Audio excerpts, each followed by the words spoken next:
اور 9ویں پارے کا مین اور بنیادی ٹاپک ہے دعوت رسول کا پراسپیکٹس، کہ رسول کی دعوت کے بنیادی اصول کیا ہیں اور بنیادی پیغامات کیا ہیں، اور رسول کی دعوت کے بنیادی مقاصد کیا ہیں۔ یہ مین ٹاپک ہے 9ویں پارے کا۔ اسی لیے 9ویں پارے کے آغاز میں حضرت موسیٰ علیہ السلام کا تفصیل کے ساتھ ذکر موجود ہے، اور حضرت موسیٰ علیہ السلام کا تذکرہ قرآن میں کئی بار آتا ہے۔ اس پارے کا موضوع چونکہ دعوت رسول ہے، تو اس لیے رسول کی دعوت کی ایک جھلک دکھائی گئی ہے حضرت موسیٰ علیہ السلام کی سیرت کے تحت۔ اور یاد رکھیے گا کہ جب بھی قرآن میں حضرت موسیٰ علیہ السلام کا ذکر آتا ہے تو بیسیکلی وہ موازنہ کیا جاتا ہے رسول اکرم صلی اللہ علیہ وسلم کی دعوت کے ساتھ، کہ دونوں نبیوں کی دعوت ایک جیسی ہے، اور کچھ فرق ہے تھوڑا سا حالات کا، لوگوں کا، جو نبیوں کو حالات ملے۔ حضرت موسیٰ علیہ السلام کو جو حالات ملے وہ رسول اللہ کو نہیں ملے تھے۔ حضرت موسیٰ علیہ السلام کو زیادہ دشوار حالات ملے تھے۔ وہ اس طرح کہ حضرت موسیٰ علیہ السلام جس حالت میں انہوں نے نبوت کا آغاز کیا ہے، وحی کا آغاز ہوا ہے، دعوت کا آغاز کیا ہے، وہ ایسی حالت تھی کہ ان پر ایک قتل کا الزام ہے، اور 10 سال جو ہے وہ پردیس میں گزار کے آئے، اور دوسرے نمبر پہ سامنے جس کو تبلیغ کرنی ہے وہ ظالم جابر حکمران ہے کہ جو بچوں کو قتل کر دیتا ہے اور عورتوں کو غلام بنا لیتا ہے۔ لیکن رسول اکرم صلی اللہ علیہ وسلم نے جب نبوت کا دعوت کا آغاز کیا ہے تو آپ علیہ السلام کی ہستی کیا معروف تھی ان کے ہاں؟ صادق اور امین کے نام سے آپ کے نام کے چرچے تھے، آپ کی بڑی رسپیکٹ اور احترام۔ اور پھر یہ ہے کہ آپ نے جن لوگوں سے دعوت کا آغاز کیا وہ آپ کے سارے اپنے تھے، قوم قبیلے کے، 40 سال انہی کے درمیان گزارے ہیں۔ تو دونوں نبیوں کے حالات میں فرق ہے، اس لیے حضرت موسیٰ علیہ السلام کا یہاں پہ ذکر کیا گیا اور بتایا گیا کہ کن حالات میں انہوں نے اپنی نبوت کا جو ہے آغاز کیا ہے۔ فرعون کے سامنے آئے، کہا انی رسول من رب العالمین، میں رسول ہوں رب العالمین کا، حقیق علی اللہ اقول علی اللہ الا الحق، مجھ پہ لازم ہے کہ میں صرف وہی بات کروں گا جو حق بات ہوگی۔ فرعون نے کہا فاتی بآیۃ ان کنت من الصادقین، اچھا اگر تو واقعی نبیوں میں سے کوئی نشانی دکھا۔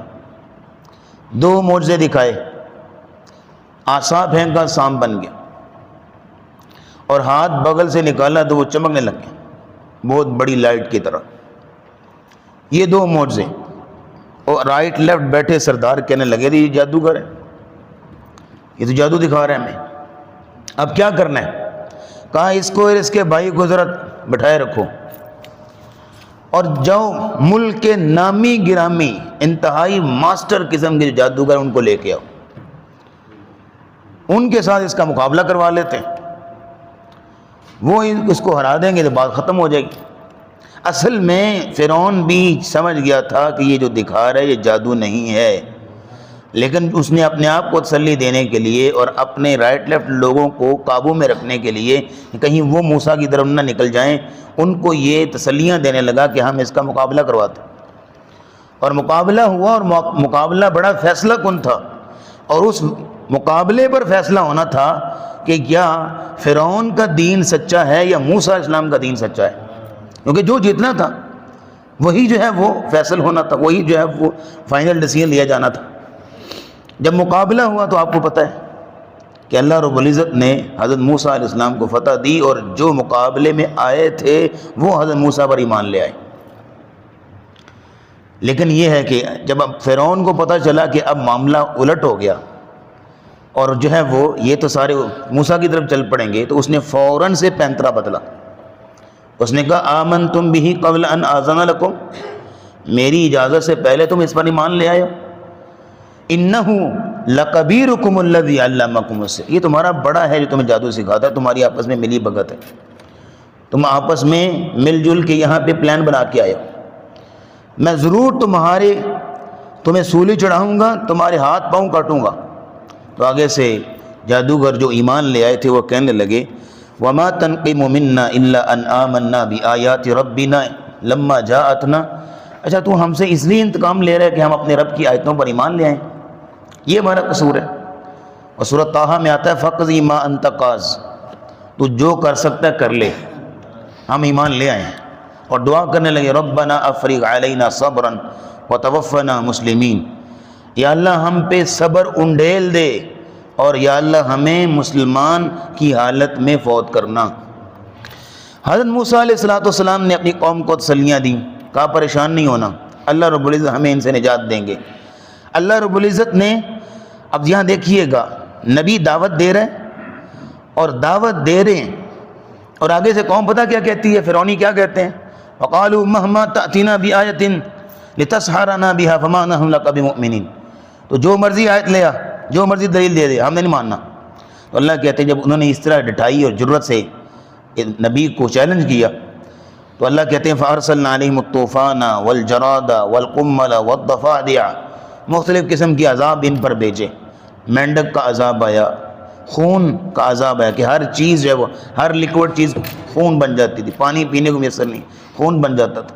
طوفان آئے، لوکسٹس ٹڈیاں جو ہوتی ہیں وہ بہت ہی پھیل گئیں، یعنی مختلف قسم کے عذاب آئے۔ اللہ فرماتے ہیں وَلَمَّا وَقَعَ عَلَيْهِمُ الرِّجْزُ، جیسے ہی کوئی عذاب آتا نا تو دعائیں مانگنے لگ جاتے ہیں، حضرت موسیٰ کی منتیں کرنے لگ جاتے ہیں، یا موسیٰ ادع لنا ربک بما عہد عندک، اپنے رب سے دعا کرو لئن کشفت عنا الرجز، اگر وہ ہم سے یہ عذاب دور کر دینا تو لنؤمنن لک، ہم ایمان لے آئیں گے، ہم مان لیں گے۔ تو اللہ فرماتے ہیں فلما کشفنا عنہم الرجز، چلو تمہاری بات مان لیتے، اللہ عذاب دور کرتے نا تو الی اجل ہم بالغ اذا ہم ینکثون، تو پھر وہی کام کرنے لگ جاتے، وہی اسی طرح جو کفر کرنے لگ جاتے۔ فانتقمنا منہم، تو دی اینڈ کیا ہوا، اللہ کہتے ہیں ہم نے ان سے انتقام لیا، فاغرقناہم فی الیم، اور ان کو دریا میں ڈبو دیا، اور پھر بنی اسرائیل کو ہم نے آزاد کروایا، اور بنی اسرائیل کو ہم نے جو ہے وہ زمین کا وارث بنایا۔ اب یہاں نبی کی دعوت، رسول کی دعوت ختم نہیں ہوئی، قوم کو لے کے فرعون سے آزاد کروا کے آگے نکلے ہیں، تو آگے ایک بستی کے پاس سے گزرے جو بستی بتوں کی پوجا کر رہی تھی، تو قوم ان کو دیکھ کے کہنے لگی یا موسیٰ اجعل لنا الہا کما لہم آلہہ، ہمارے لیے بھی ایک معبود بنا دے، جس طرح ان کا معبود ہے عبادت کریں نا، ہمارے لیے بنا دے۔ حضرت موسیٰ نے کہا اتقوا اللہ، اللہ سے ڈرو، اغیر اللہ ابغیکم الہا، کہ اللہ کو چھوڑ کے کسی اور کو معبود بناؤ تمہارے لیے اور اس کی تم پوجا کرو۔ وہ اللہ کے جس نے تمہیں اس فرعون سے نجات دی، یہ تمہارے لڑکوں کو بیٹوں کو قتل کر دیتا تھا اور تمہاری عورتوں کو جو ہے باندیاں بنا لیتا تھا، جس رب نے تمہیں ان سے نجات دی، اس کو چھوڑ کے اوروں کی پوجا کرو گے۔ حضرت موسیٰ علیہ السلام اپنی قوم کو لے کے جب آگے گئے تو اب آگے دیکھیے گا دعوت رسول کے پراسپیکٹس میں کیا کیا چیزیں آتی ہیں۔ اللہ تعالیٰ نے 40 راتوں کے لیے حضرت موسیٰ کو کوہ طور پہ بلایا، اور جب کوہ طور پہ پہنچے اور پیچھے قوم نے کیا کیا، بچھڑے کو معبود بنا لیا، اس کی پوجا کرنے لگے۔ اللہ رب العزت نے حضرت موسیٰ کو کہا کہ تمہاری قوم نے یہ کام کیا ہے۔ حضرت موسیٰ توریت لے کر آئے، پیچھے آ کے دیکھا تو قوم تو بچھڑے کی پوجا کر رہی ہے۔ حضرت موسیٰ نے تختیاں سائڈ پہ رکھی، اپنے بھائی کو پکڑ لیا ہارون کو، تجھے بٹھا کے گیا تھا کہ اپنی اس قوم کی نگرانی کرو، ان کو سنبھالو، یہ کیا کیا تم نے؟ تو حضرت ہارون کہنے لگے میں تو ان کو روکتا رہا ہوں، میری انہوں نے سنی نہیں ہے، میری انہوں نے مانی کب ہے؟ قال ابن ام ان قوم استضعفوني وقالوا يقتلونني، یہ تو مجھے قتل کرنے کے در پہ تھے، میں ان کو منع کر رہا تھا۔ تو حضرت موسیٰ نے اللہ سے دعا کی رب اغفر لی ولی اخی، یا اللہ مجھے معاف کر دے، میرے بھائی کو بھی معاف کر دے، وادخلنا فی رحمتک وانت ارحم الراحمین۔ تو جب اللہ تعالیٰ نے وہ جو توریت بھیجی تھی، اس کی تختیاں نکالیں، اپنی قوم کو پڑھ کے سنائیں، اور ان میں جو ہدایت کی باتیں تھیں، اب یہاں تک جو ہے حضرت موسیٰ کا تذکرہ آ گیا. اب حضرت موسیٰ کے تذکرے کو اب پھیرا جا رہا ہے ہماری طرف، اور ہمیں ہدایات کیا دی جا رہی ہیں وہ ذرا سنیے گا. اللہ فرماتے ہیں وَرَحْمَتِي وَسِعَتْ كُلَّ شَيْءٍ، میری رحمت جو ہے وہ ہر چیز سے زیادہ ہے، ہر چیز سے وسیع ہے. اور میں اور اپنی رحمت کن کے لیے لکھوں گا، فرض کروں گا، کن کو ملے گی؟ وہ لوگ لِلَّذِينَ يَتَّقُونَ، جو لوگ تقوی اختیار کریں گے یعنی گناہوں سے بچیں گے، وَيُؤْتُونَ الزَّكَاةَ، اور زکوٰۃ ادا کریں گے، وَالَّذِينَ هُمْ بِآيَاتِنَا يُؤْمِنُونَ، اور وہ لوگ جو ہماری آیتوں پر ایمان لائیں گے. 3 اور چوتھے نمبر پہ الَّذِينَ يَتَّبِعُونَ الرَّسُولَ النَّبِيَّ الْأُمِّيَّ، جو نبی امی محمد الرسول اللہ کی پیروی کریں گے، جو آپ کی اتباع کریں گے. یہ 4 کام جو بندہ کرے گا، اللہ کہتے ہیں فَسَأَكْتُبُهَا، میں اس کے لیے اپنی رحمت لکھ دوں گا، فرض کر دوں گا کہ اس بندے کو رحمت ہی عطا کرنی ہے جو 4 کام کرے گا. اور ہمارے نبی کریم صلی اللہ علیہ وسلم کی دعوت دیکھیے، باقی انبیاء کی دعوت کہاں تک ہوتی تھی؟ لمیٹڈ قوم کے لیے اور لمیٹڈ ٹائم کے لیے، خاص قوم کے لیے. ہمارے نبی کی دعوت قرآن کہتا ہے قل، اے نبی کہہ دیجئے یا ایھا الناس انی رسول اللہ الیکم جمیعا، اے لوگوں میں تم سب کی طرف رسول بنا کر بھیجا گیا ہوں. میں تم سب کی طرف آفاقی نبی ہیں، بین الاقوامی نبی ہیں، قیامت تک آنے والے تمام اقوام کے لیے اور تمام ادوار کے لیے ہمارے نبی صلی اللہ علیہ وسلم اسوہ ہیں، رول ماڈل ہیں اور نمونہ ہیں. اب نبی کی دعوت کیا ہوتی ہے؟ رسول کی دعوت کے پراسپیکٹس کی طرف آئیے ذرا. نبی کی دعوت کیا ہوتی ہے؟ نبی کی دعوت یہ ہوتی ہے کہ اچھائی کا حکم دیں اور برائی سے منع کریں. اس کے لیے اللہ نے ایک مثال دی ہے، وہ بنی اسرائیل کے ہفتے والے دن کی مثال. اللہ نے ان کے لیے منع کیا، ہفتے کا دن ان کے لیے عبادت کا دن طے پایا، اور ان کے لیے یہ کہا گیا کہ پورے 6 دن تم جو ہے وہ اپنے کام کاج دیکھو، جو سیٹرڈے ہے ہفتے کا دن ہے اس میں تم نے اللہ کی عبادت کرنی ہے، اپنے کام کاج نہیں کرنے. ان کا کام تھا مچھلیاں پکڑنا، اور وہ واقعہ آپ نے سنا ہوا ہے، ان کا کام تھا مچھلیاں پکڑنا. تو اللہ نے جیسے ان کو منع کیا، لیکن اللہ نے آزمایا نا، جس کام سے اللہ منع کرتے ہیں آزماتے بھی ہیں.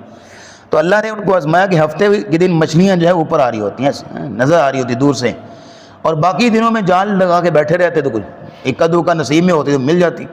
تو انہوں نے کیا کیا، دریا سے تھوڑا سا ایک نالا نکال لیا. اب ہفتے کے دن جیسے مچھلیاں اوپر آتی وہ گرتی نالے میں، اور اتوار کے دن جا کے اسی میں سے نکال کے پکڑ لاتے. تو انہوں نے ہیلا کیا، یہ انہوں نے، اور یہودی جو ہے ہیلے سازی میں ماسٹر تھے، ہیلے سازی میں یہودی ماسٹر تھے، بڑے دلائل ہیں اس پر. تو اب اس قوم میں 3 گروہ بن گئے. ایک گروہ جو اس گناہ میں ملوث تھا، دوسرا گروہ جو ان کو روکتا تھا، نہ یہ نہ کرو، یہ غلط کام ہے، اللہ نے تمہیں منع کیا، رک جاؤ بس. اور تیسرا وہ گروہ تھا جو جس طرح ہمارے ہاں بھی آج اس طرح کے لوگ ہیں کہ جتھے کوئی لگا رہے بھئی، وہ ان کا اپنا عمل ہے، ذاتی عمل ہے، جو مرضی کریں، تم کیوں روکتے ہو. تیسرا گروہ یہ تھا. 3 گروہ بن گئے. تو اللہ فرماتے ہیں فَلَمَّا نَسُوا مَا ذُكِّرُوا بِهِ، جب انہوں نے ہماری اس طرح نافرمانی کی، أَنْجَيْنَا الَّذِينَ يَنْهَوْنَ عَنِ السُّوءِ، صرف ان کو ہم نے بچایا کہ جو منع کرنے والے تھے. باقیوں کو کیا کیا؟ وَأَخَذْنَا الَّذِينَ ظَلَمُوا بِعَذَابٍ بَئِيسٍ بِمَا كَانُوا يَفْسُقُونَ، باقی سب کو ہم نے برے ترین عذاب میں پکڑ لیا. کون سا عذاب؟ فَلَمَّا عَتَوْا عَمَّا نُهُوا عَنْهُ قُلْنَا لَهُمْ قِرَدَةً خَاسِئِينَ، سب کو بندر بنا دیا. یہاں دیکھیے کہ برائی سے منع کرنا کس قدر خوبصورت عمل ہے کہ وہ عذاب سے بچ گئے. اور جو کہہ رہے تھے کہ بھئی ان کا ذاتی عمل ہے کرنے دو، وہ بھی پکڑے گئے. اور جو کر رہے تھے، کیونکہ جو بندہ یہ کہہ رہا ہوتا ہے کہ کرنے دو، اس کا ذاتی عمل ہے، اس کا مطلب ہے اس کے جرم کی تائید کر رہا ہوتا ہے، اس کے جرم کو سپورٹ کر رہا ہوتا ہے. جو منع، دیکھیں نبی اسلام کی ایک حدیث بھی آپ نے فرمایا کہ اگر دنیا کے دوسرے کونے میں بھی کوئی جو ہے وہ غلط کام ہو اور آپ یہاں بیٹھ کے اس کی صرف برائی کر دینا کہ غلط کام ہوا ہے، نہیں ہونا چاہیے تھا، تو اس کا مطلب ہے آپ کو اجر مل گیا. لیکن اگر آپ نے کہا کہ چنگا ہی ہوا نا، یہ کہہ دیا آپ نے، اس کا مطلب ہے کہ آپ بھی جرم میں برابر کے شریک ہیں، کیونکہ آپ نے تائید کی ہے. اس لیے یہاں پہ رسول کی دعوت کا پراسپیکٹ ہمارے سامنے رکھ دیا گیا. اور کس قدر خوبصورت طریقے سے، کچھ ایسے بھی لوگ ہیں کہ جن کو شاید رسول کی دعوت جب اچھی نہیں لگتی، ان کی مثال اللہ نے دی ہے. بات ختم کرتے ہیں. وَاتْلُ عَلَيْهِمْ نَبَأَ الَّذِي آتَيْنَاهُ آيَاتِنَا فَانْسَلَخَ مِنْهَا، اس بندے کے بارے میں بتاؤ کہ جس پر ہم اپنے قرآن کی آیتیں پڑھ کر سناتے ہیں لیکن وہ ان آیتوں سے نکل گیا. پڑھا ہوا ہے، سیکھا ہوا ہے، سمجھا ہوا ہے، لیکن ان آیتوں سے کیا کر دیا اس نے؟ نکل گیا، بھلا دیا، چھوڑ دیا، عمل کرنا چھوڑ دیا، اس نے پڑھنا چھوڑ دیا۔ اللہ فرماتے ہیں جیسے ہی وہ قرآن سے دور ہو گیا تو کیا ہوا اس کے ساتھ؟ فَأَتْبَعَهُ الشَّيْطَانُ، شیطان اس کے پیچھے لگ گیا، شیطان اس کے پیچھے لگ گیا، یہ میرا ہی بندہ ہے، میرے قابو میں آئے گا، اب یہ میری بات مانے گا، کیونکہ قرآن سے دور ہو گیا۔ فَكَانَ مِنَ الْغَاوِينَ، اللہ کہتے ہیں وَلَوْ شِئْنَا لَرَفَعْنَاهُ بِهَا، ہم چاہتے تو ہم ان کو اس قرآن کی آیتوں کے ذریعے اس بندے کو بلندیاں عطا کرتے، اس کو جو ہے وہ پاکیزہ زندگی دیتے، لیکن اس نے کیا کیا؟ وَلَكِنَّهُ أَخْلَدَ إِلَى الْأَرْضِ، وہ زمین کے اندر جا کے لگ گیا، یعنی اپنی خواہشات کا غلام بن گیا، اور یہ ہے کہ اپنی منمانیاں کرنے لگا۔ فَمَثَلُهُ كَمَثَلِ الْكَلْبِ، اس کی مثال ایسے ہے جیسے ڈوگی ہوتا ہے، ان تحمل علیہ یلہس او تترکہ یلہس، اگر یہ کتے کو چھوڑ دیا جائے یا اس کو ڈانٹا ٹپٹا جائے، مارا بھی جائے، دونوں صورتوں میں وہ زبان نکال کے ہانپ رہا ہوتا ہے۔ یہ بالکل اسی طرح اس کی مثال ہے، اس کو نصیحت کرو یا نہ کرو دونوں صورتوں میں برابر ہے۔ جو اللہ کی آیتوں کو چھوڑ دے، اس کو اعراض کر دے۔ اور کچھ لوگ ایسے بھی ہیں، اللہ فرماتے ہیں وَلَقَدْ ذَرَأْنَا لِجَهَنَّمَ كَثِيرًا مِنَ الْجِنِّ وَالْإِنسِ، ہم نے جہنم میں اکثریت ایسے لوگوں کی پھینکنی ہے کہ جو لَهُمْ قُلُوبٌ لَا يَفْقَهُونَ بِهَا، ان کے پاس دل ہیں لیکن سمجھتے نہیں ہیں، اللہ کی بات سمجھتے نہیں ہیں، اللہ کے احکامات سمجھتے نہیں ہیں، بڑی بڑی عذاب کی آیتیں ان کو پتہ ہیں، رسول اللہ کی بڑی بڑی وعیدیں اور سخت باتیں ان کو پتہ ہیں، لیکن یہ ہے کہ سمجھ تک نہیں ہے کہ یہ گناہ ہے، رسول اللہ نے منع کیا ہے، یہ اچھا نہیں ہے، یہ اللہ نے منع کیا ہے، اللہ نے بڑی سختی کے ساتھ منع کیا ہے، یہ عذاب ہوگا، یہ فلاں، سب کچھ پتہ ہے لیکن سمجھتے نہیں ہیں۔ فرمایا وَلَهُمْ أَعْيُنٌ لَا يُبْصِرُونَ بِهَا، ان کی آنکھیں ہیں لیکن دیکھتے نہیں ہیں، یعنی اللہ کی نشانیاں نہیں دیکھتے، باقی تو بہت کچھ دیکھتے ہوں گے۔ وَلَهُمْ آذَانٌ لَا يَسْمَعُونَ بِهَا، ان کے کان ہیں لیکن یہ سنتے نہیں ہیں، اللہ کی آیات نہیں سنتے۔ فرمایا أُولَٰئِكَ كَالْأَنْعَامِ، یہ تو جانوروں کی طرح ہیں، بل ہم اضل، بلکہ جانوروں سے بھی بدتر ہیں۔ جانور تو پھر بھی اللہ کی صفات بیان کرتے ہیں، تسبیح بیان کرتے ہیں، لیکن یہ تو جانوروں سے بھی بدتر ہے۔ اب یہاں اگلی بات سنیے گا، رسول کی دعوت کے پراسپیکٹس میں ایک اور چیز، وَلِلَّهِ الْأَسْمَاءُ الْحُسْنَى فَادْعُوهُ بِهَا، اللہ کے اچھے اچھے نام ہیں، بس تم اللہ کو انہی ناموں سے پکارا کرو، اللہ کے ناموں کا وسیلہ دیا کرے۔ جب آپ دعا کریں یا رحمان، یا منان، یا ذی الجلال والاکرام، یا مجیب، یا وہاب، یا منان، یا جبار، یا غفار، یا قہار، اللہ رب العزت جیسے جیسے ناموں کا واسطہ دیں گے اور دعا کریں گے، دعا زیادہ قبول ہوتی ہے۔ یہ نبی کریم صلی اللہ علیہ وسلم کی حدیث بھی ہے۔ اب آخر میں آگے آتی ہے سورہ انفال، اور سورہ انفال میں انبیاء کی دعوت کے جو پراسپیکٹس اللہ نے دیے ہیں، فرمایا انما المؤمنون الذین اذا ذکر اللہ وجلت قلوبہم، جو حقیقی مومن ہیں نا، ان کی نشانی پتہ کیا ہے؟ اذا ذکر اللہ وجلت قلوبہم، جب ان کے سامنے اللہ رب العزت کا نام لیا جاتا ہے تو ان کے دل ڈرنے لگتے ہیں، ان کے دلوں میں ایمان بڑھنے لگتا ہے، ایمان تازہ ہونے لگتا ہے۔ وَإِذَا تُلِيَتْ عَلَيْهِمْ آيَاتُهُ زَادَتْهُمْ إِيمَانًا، جب ان کے سامنے قرآن کی آیتیں تلاوت کی جاتی ہیں ان کا ایمان بڑھ جاتا ہے۔ دو باتیں ہوں گی۔ تیسری بات سنیے گا، وَعَلَىٰ رَبِّهِمْ يَتَوَكَّلُونَ، تیسری بات یہ کہ اپنے رب پہ توکل کرتے ہیں۔ چوتھی بات یہ الَّذِينَ يُقِيمُونَ الصَّلَاةَ، جو نماز پر قائم کرتے ہیں۔ پانچویں نشانی یہ ہے وَمِمَّا رَزَقْنَاهُمْ يُنْفِقُونَ، جو اللہ نے ان کو رزق دیا اس میں سے خرچ کرتے ہیں۔ پانچ نشانیاں جن لوگوں کے پاس ہیں، أُولَٰئِكَ هُمُ الْمُؤْمِنُونَ حَقًّا، یہی لوگ ہیں جو کہ حقیقی اور سچے مومن ہیں۔ لہم درجات عند ربہم ومغفرۃ ورزق کریم، یہ وہ لوگ ہیں جن کے لیے ان کے رب کے ہاں درجے ہیں اور اللہ کی بخشش ہے اور کریم رزق ہے ان کے لیے۔ تو یہ 9واں پارہ تھا جس میں انبیاء کی دعوت، رسول کی جو دعوت ہے اس کے اہم اصول اور بنیادی جو باتیں تھیں وہ ذکر کی گئیں۔ اللہ رب العزت عمل کی توفیق عطا فرمائے۔ وآخر دعوانا الحمدللہ رب العالمین۔